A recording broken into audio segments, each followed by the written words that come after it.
Hey Brianna, let's take a look at your final project here. This has turned out, I think, to be a very nice final project. One that has, a nice amount of texture mixed in with a nice amount of non-texture.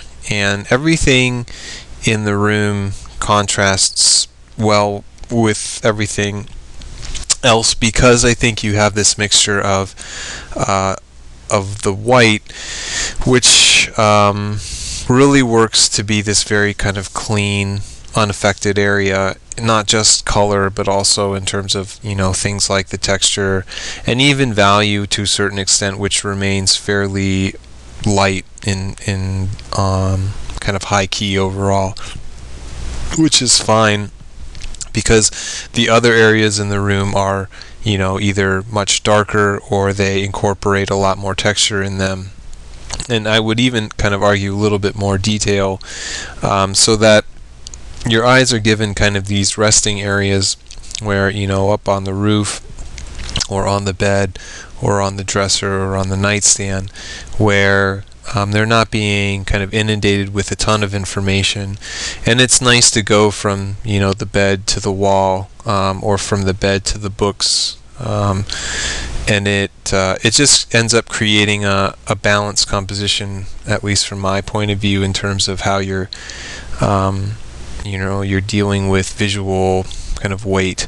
Obviously the composition is also just symmetrically balanced left to right. It's pretty equal, or asymmetrically balanced, I guess.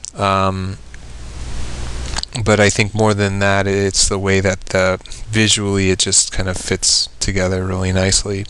I don't actually mind the unevenness to the wall. I think it adds a bit of texture to it that otherwise would make it feel a little bit maybe more manufactured. Now it has, I would say, kind of a rustic feel to it, like the rest of the elements do, and it matches the floor, it matches kind of the chest. So I think that for, even though it may not be something that was intended, it, I think, fits kind of nicely with the scene. Everything overall just kind of works. Perspective feels very good. The lighting situation is very consistent. You've got a good amount of cast shadows, a good amount of darker values and lighter values, good texture in place, which doesn't feel generalized in any way, but also feels understated in a way, not in a bad way. And there's just a good amount of detail as well. All the elements on the nightstand, the way the books stack unevenly and that sort of stuff, I think it just adds to the scene.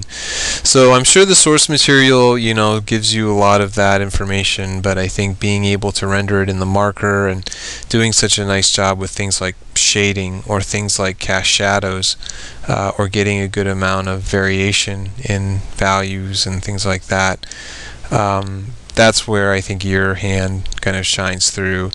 And I think even just the mere choice of the subject matter was, a good call on your part. So one is that it ended up being a very good final, and one that dealt with a lot of the concepts that we dealt with in the class. And then for me as well, it's great to see you get it in on time, so I don't have to worry about you getting in the work late. And it ends up, for me at least, being one of the stronger pieces that you've gotten in, and I think a really good final overall.